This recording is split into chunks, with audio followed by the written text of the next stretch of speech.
साम्बादिक भाई मान केंद्रीय बजेट 2026-27 यशस्वी प्रधानमंत्री नरेंद्र मोदी नेतृत्व में केंद्र अर्थमंत्री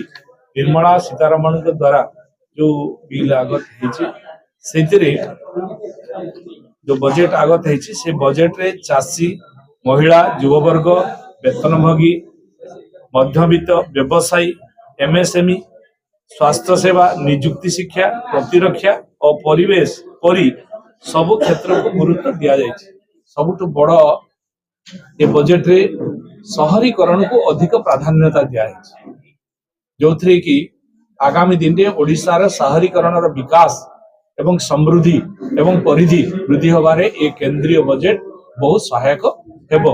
जो भाव में जदि आम देखा शहरीकरण पाई ये बजेट रे 85,522 कोटी टंका प्राविधान है। सहर स्थानीय संस्था गुड़िक अनुदान 37,272 कोटी सहर स्थानीय संस्था गुड़िक विशेष ढांचागत अनुदान 6,000 कोटी शहरीकरण विनिमय 2,000 कोटी प्रधानमंत्री आवास योजना नगर 18,625 कोटी एवं प्रधानमंत्री आवास योजना नगर 2.0 रे 3,000 कोटी अमृत रे 8,000 कोटी स्वच्छ भारत मिशन रे 2,500 कोटी अर्बन चैलेंज फंड 10,000 कोटी एभली भाव में आम जदि देखा ताहले ये अर्बानेशन को वृद्धि करने ये बजेट रे बहुत प्राधान्यता दिया जायछि एवं शहरीकरण वृद्धि करने एवं सहर रे ट्रांसपोर्टेशन व्यवस्था करने गमनागमन व्यवस्था करने ये बजेट रे 4,000 ई बस प्राधान्यता रही निश्चित भाव में ओडिशा लाभवान हेबो एवं ये budget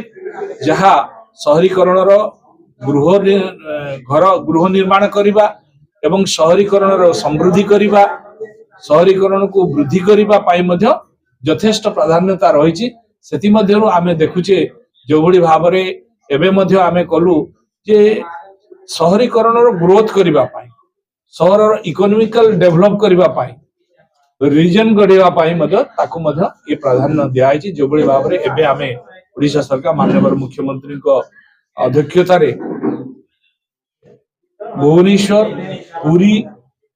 Bhubaneswar Cuttack Puri Paradip economical reason गठन करागला जो थे कि इकोनॉमिक ग्रोथ हम ये हब बन माने फल कौन हम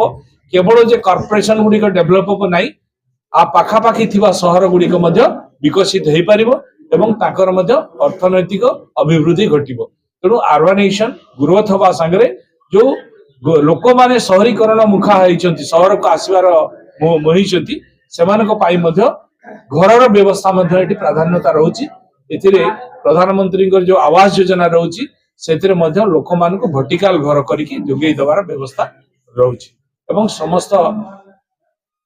माँ भौणी मान प्रत्येक जिले में गोटे गोटे हॉस्टल कर व्यवस्था रही। तेणु ये बजेट साधारण लोकों अत्यंत उपयोगी हम ये सबु वर्गर लोक सहायक हम युवपीढ़ी ठार आरंभ कर मध्यम श्रेणी लोक साधारण लोक सब भीतर लोकों ये लाभदायक बजेट से केंद्र सरकार यशस्वी प्रधानमंत्री नरेंद्र मोदी जी एवं अर्थमंत्री सीतारमण को बहुत बहुत धन्यवाद अर्पण करुछि। धन्यवाद।